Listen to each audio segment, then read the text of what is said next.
جھوٹ بولنے کی عادت آلموسٹ سب میں ہوتی ہے. کیسے ختم کی جا سکتی ہے یہ عادت؟ تو یاد رکھیے جس دل میں اللہ کا خوف ہوگا وہ جھوٹ نہیں بول سکتا, اور جس دل میں انسانوں کا خوف ہوگا, اس کے بندوں کا خوف ہوگا, تو ظاہر سی بات ہے وہ جھوٹ بولے گا. تو جب آپ اللہ کا خوف دل میں ڈال لیں گے کہ اللہ ناراض ہو جائے گا, تو آپ جھوٹ نہیں بولیں گے, پھر آپ کو کسی سے ڈر نہیں لگے گا اور آپ سچ بات کہیں گے. اور ہمیشہ یاد رکھیے کہ سچ بات ہی کی ویلیو ہے, جھوٹ آخر ذلیل ہوتا ہے. کیا درس نظامی کے ساتھ ماں باپ کی سپورٹ کرنے کے لیے نائٹ میں جاب کر لوں یا فل ٹائم درس نظامی؟ نہیں, آپ جاب کریں. اگر سپورٹ کی ضرورت ہے تو بالکل کرنی چاہیے, اور یہ اچھی بات ہے. تو اس میں کوئی یہ نہیں ہے کہ جی آپ نے سارا ٹائم پڑھنا ہی ہے, اور ارننگ بھی ایک مسلمان کو کرنی چاہیے حلال طریقے سے, اس کو مضبوط ہونا چاہیے. تو بالکل آپ جاب کریں ساتھ. السلام علیکم سسٹر, آپ عالمہ ہیں؟ جی وعلیکم السلام ورحمۃ اللہ وبرکاتہ. میں نے بہت مرتبہ اس سوال کا جو ہے جواب دیا ہے. میں نے MPhil اسلامک اسٹڈیز کیا ہوا ہے, اور ہماری ڈگری پر اسکالر ہی لکھا ہوتا ہے.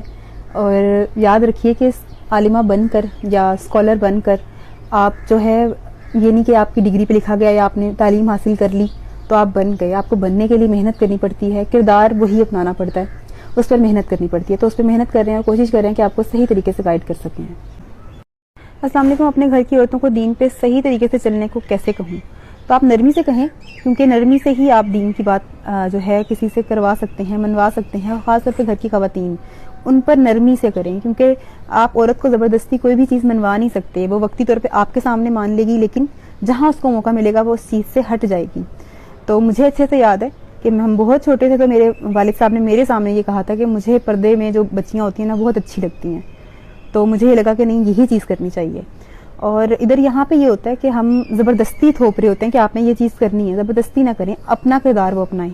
اگر مرد کو باہر ایسی عورتیں وہ دیکھے کہ جو نیم برہنہ لباس میں ہے, تو اس کی گھر کی عورت بھی یہی چاہے گی کہ اس کی توجہ حاصل کرنے کے لیے وہ اس طرح کے کپڑے پہنے گی. تو جب اس کو معلوم ہوگا کہ میرا جو شوہر ہے, میرا بھائی جو ہے, یا میرا بیٹا ہے, اس کو اس طرح کی خواتین پسند ہیں جو پردے میں رہ رہی ہیں, جو دین والی ہیں, تو obviously وہ اس طرح ہی اپنا کردار اپنائے گی. تو اس میں مردوں کا زیادہ. یوٹیوب اینڈ بٹ کوائن اور کرپٹو کی جو ہے انکم حلال ہے کیا؟ ٹریڈنگ میں آتی ہے. دیکھیں, سب سے پہلی بات یہ ہے کہ اگر آپ ویڈیو بنا رہے ہیں یوٹیوب پر اور اچھی ویڈیوز بنا رہے ہیں, لوگوں کو اس سے فائدہ ہو رہا ہے اور وہ کچھ سیکھ رہے ہیں, تو وہ حلال ہی ہے. ظاہر سی بات, آپ اپنا بہت سارا وقت اس کو دیتے ہیں.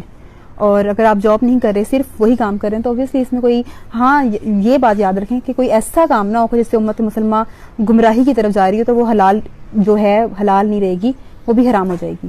اس کے علاوہ کرپٹو اور بٹ کوائن کا مجھے اتنا اندازہ نہیں ہے, کیونکہ میں نے اس کے لیے ایک آرٹیکلس منگوائے ہیں کہ ڈیٹیل میں ان کی انکم کس طرح سے یہ جنریٹ کرنی ہے یا لوگ کس طرح سے کما رہے ہیں. تو وہ چیز چیک کر کے ہی میں آپ کو بتا سکتی ہوں. ابھی میں نے کچھ آرٹیکلس ڈاؤن لوڈ کیے ہیں اس کے حوالے سے, اور کچھ منگوائے بھی ہیں. تو ان شاء اللہ تعالیٰ پھر جب میں پڑھ لوں گی دین آپ کو بتاؤں گی کہ یہ والا کام کس طرح کا ہے.